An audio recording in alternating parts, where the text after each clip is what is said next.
Bismillahirrahmanirrahim. Assalamu alaikum everyone.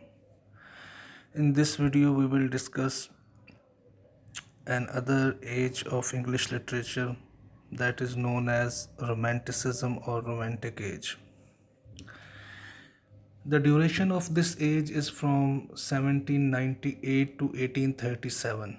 After Neoclassicism from 1660 to 1798, the last age was age of enlightenment or age of sensibility. After age of sensibility and age of enlightenment, Romanticism started with a book that was published. The name of that was published in 1798. The name of the book was Lyrical Ballads. It was actually a collection of poems written by two romantic poets, well known poets, S.T. Coleridge and William Wordsworth. Both of them they occupy a higher place in English literature, specifically in Romanticism and Romantic poetry. In lyrical ballads, uh, four poems were written by S.T. Coleridge, and the rest of the poems they were written by William Wordsworth. And this book was published in 1798, with the publication of this lyrical ballads, the collection of the poems, Romantic age started. And it ended in 1837 when Queen Victoria she became Queen of England.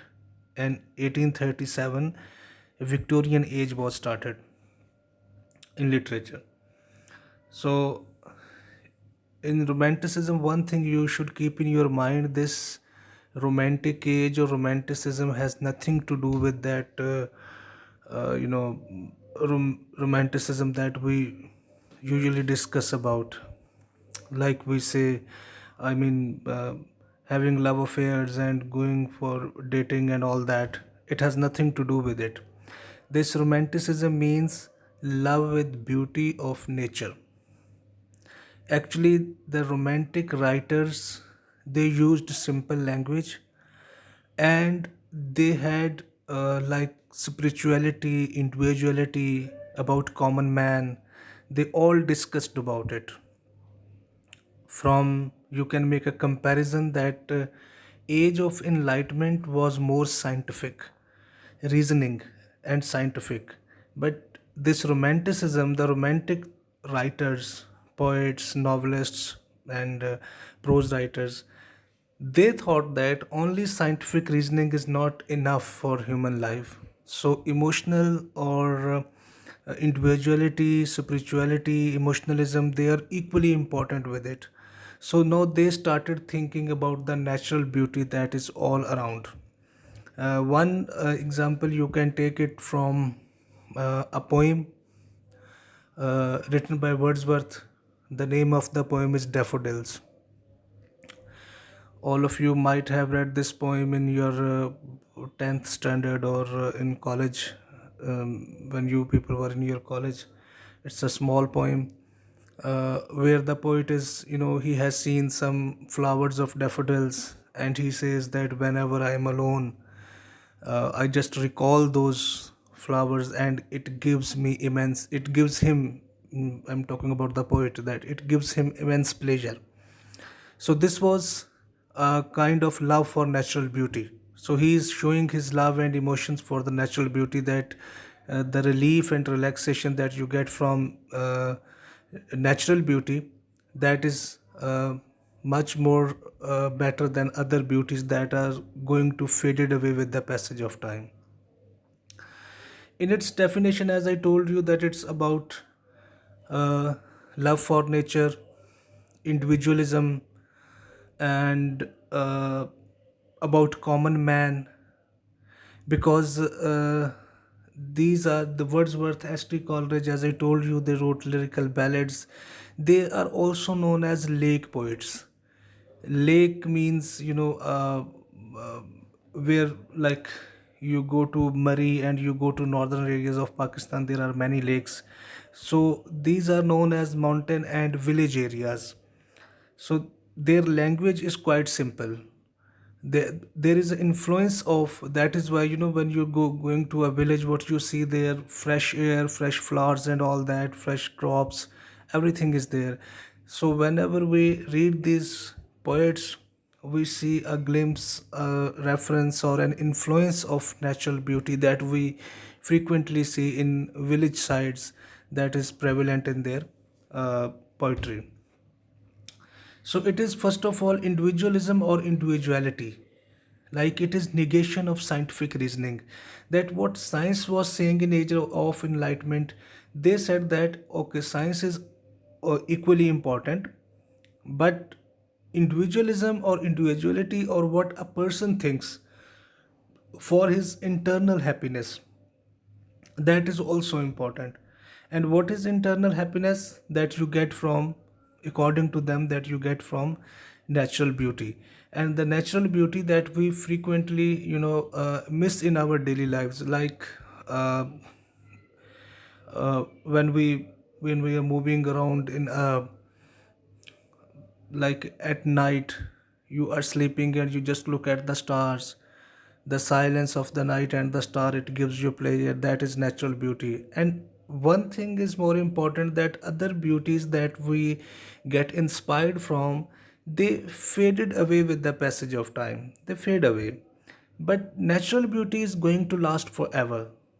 As John Keats, he is one of romantic poets that we will discuss about him.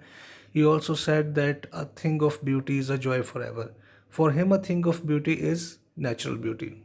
Then respect and love for nature, that I have already discussed, that they do have love for nature and love for natural beauty. Celebration of a common man, because they were from a village, ordinary man, common man, they were they were the subject matters in their writings. So all the feelings of the common man, individuals, what the individually we as a men think, as a woman, whatever the thinkings we are having to get our internal happiness, that was all included in their writings. Isolation is something like, when you talk about spirituality or individualism, that you get only in your isolation. When you are isolated, living in your own, start thinking without discussing with anyone, sitting in your room, for example, you are sitting in your room and you start thinking about the things, then it gives you get some more ideas about yourself. Again, it is a kind of individualism or individuality. So in isolation, a man gets spirituality and intuition. Then for idealization of for women, like one of the factors, that the women, they were also idealized. There was one poem about this idealization of women that we will discuss it further. And if you find time, there is a book written by Kudratullah Shahab. The name of the book is Shahab Nama. It is in Urdu. It's a big book where he writes he was a CSP officer before partition. He worked in different areas of India, Kudratullah Shahab, and then he migrated to Pakistan in 1947. He worked with many heads of states of Pakistan. And after his retirement, he wrote Shahab Nama, in which he writes that he had seen a Hindu girl. One chapter of his love story is there, that he had a Hindu girl. First, he was not much inspired. After that, uh, he thought that probably he had fallen in love with that girl. He was restless to tell her, but when he went to her village, he came to know that she was dead 3 days ago. The girl was dead. And he writes himself that when I fall in love with that girl, it had been 3 days since she passed away. I mean, this is what we call idealization. That's something that is not going to be true. That you love a woman, that she is no more in this world. So it is only imaginations, thoughts, and what we call it emotional attachment. That is idealization of women. So same was there in romantic age. Now we will discuss that what actually influenced how this romantic age it came, and how these thoughts from extreme scientific reasoning in age of enlightenment, The writers, they transferred their ideas. There was a shift of ideas from scientific reasoning towards romanticism or love for nature or beauty or individualism. So there were three main factors. One was French Revolution, the famous revolution of France, where common people, they stood against the kings, and they brought a revolution in France. So it's one of the most famous revolutions. It was also influenced because the revolution was less scientific and more emotional. Like people, they started thinking that what are their needs, and when their needs were not fulfilled, so they came out on the streets, and they made life of the kings and the queens very miserable. It was quite a bloody revolution, you can say. Then industrial revolution, and industrial revolution, you can simply understand with this idea that there are two kinds of business that we do in every society. One is agriculture, and one is industry.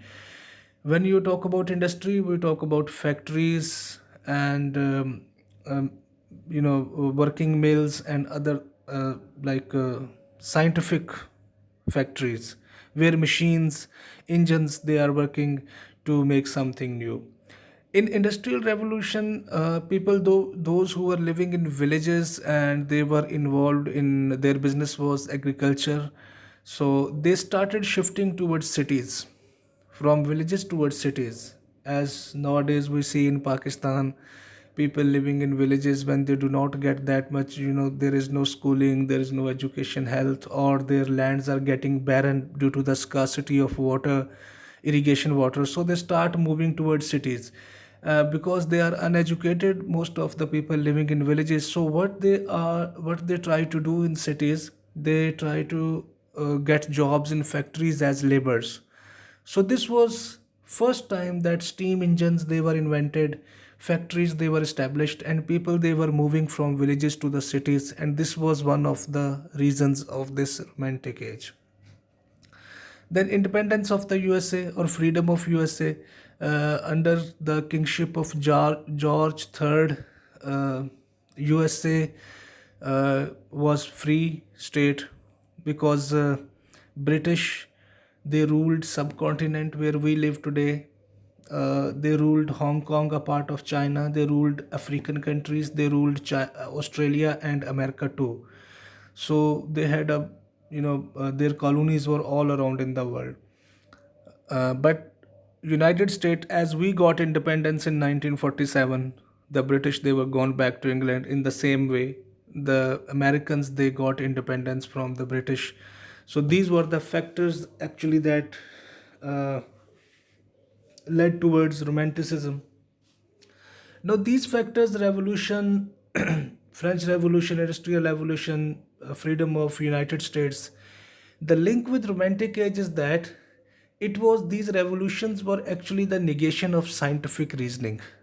Because when you talk about science, you talk about revolutions, it has nothing to do with, when you talk about revolution and the people, those who raise voice for their freedom, so they are not scientific at that time. When you become emotional, you are raising slogans, you want independence, so it means that you are thinking individually, you think with emotions that you need freedom. There is nothing like scientific. So it was actually a negation of science and reasoning and enlightenment. So the romantics, they the theme of the romantic writers was that it is not necessary to have science in every field, because emotions, they are equally more important to spend a good life or to spend a balanced life. Then experiments in democracy, it was also the beginning of democracy in the world. So in various areas of the world, monarchies means the rulers, kings and queens, this kingship was going to end, and democracy was taking place, like one man one vote. So when you are talk about your vote, you think about yourself, to whom you are going to cast. So it was again a link towards individualism or individuality. So these were actually the factors that caused romantic age to take birth.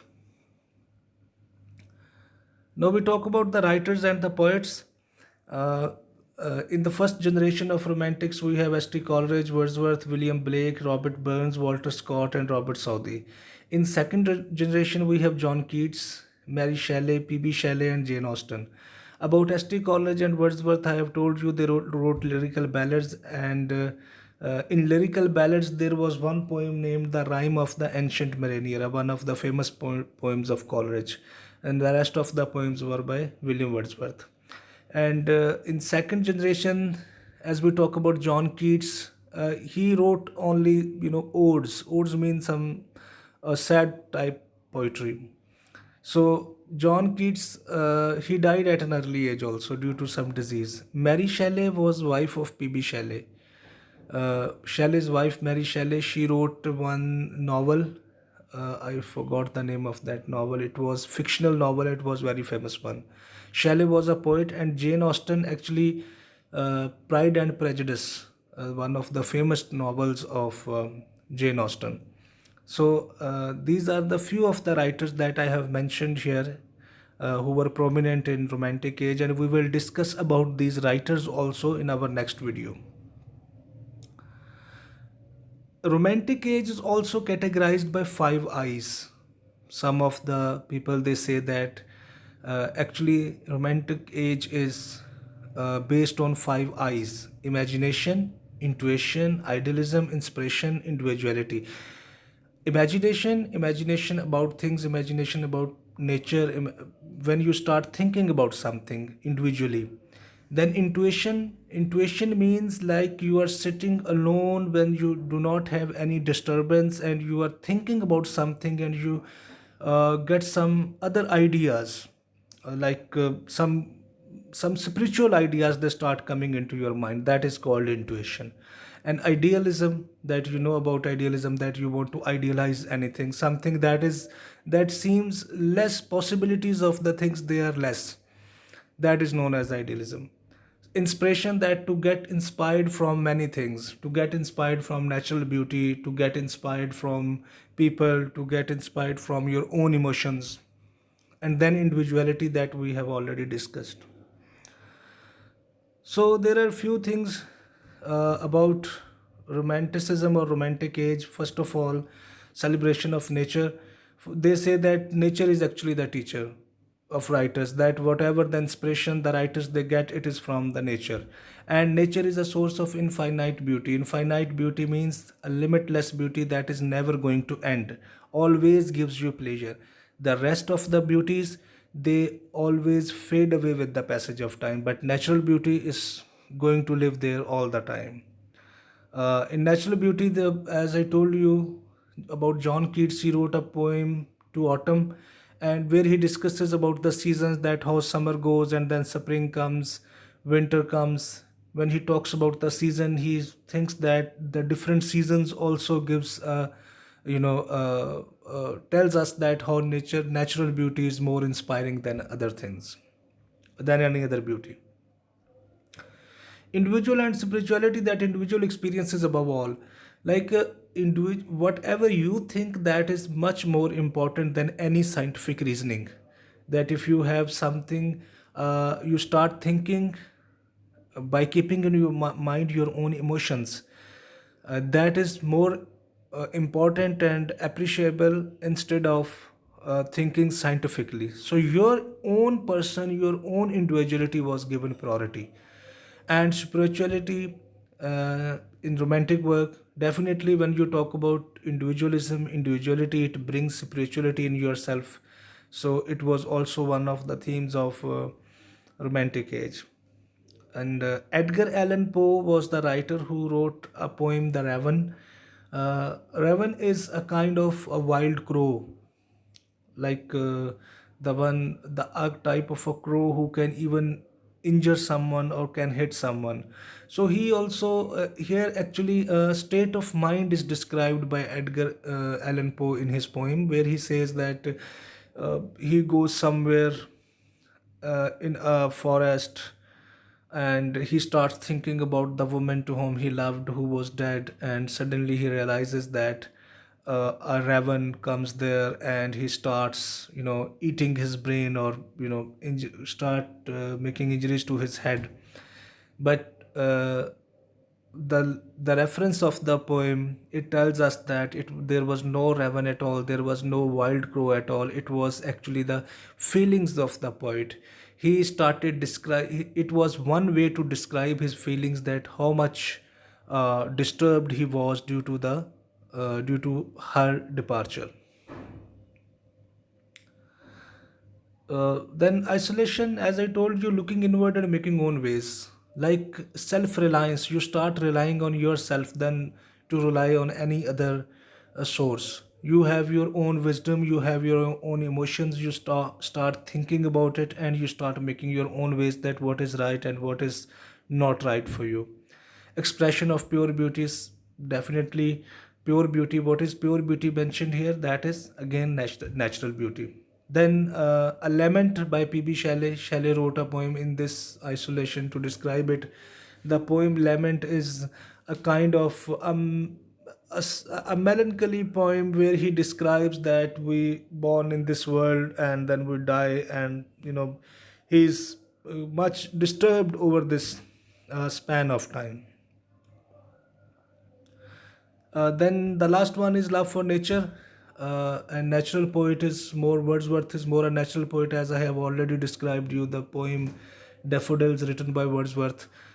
We will discuss it more about Wordsworth in our next video.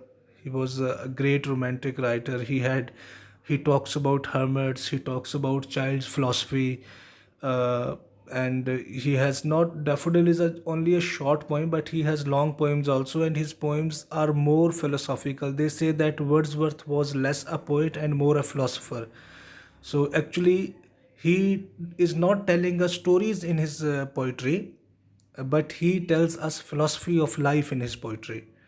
Actually, he describes nature, he describes natural beauty, he describes individualism. So, when we talk about romantic poets, Wordsworth actually leads them all in romantic age.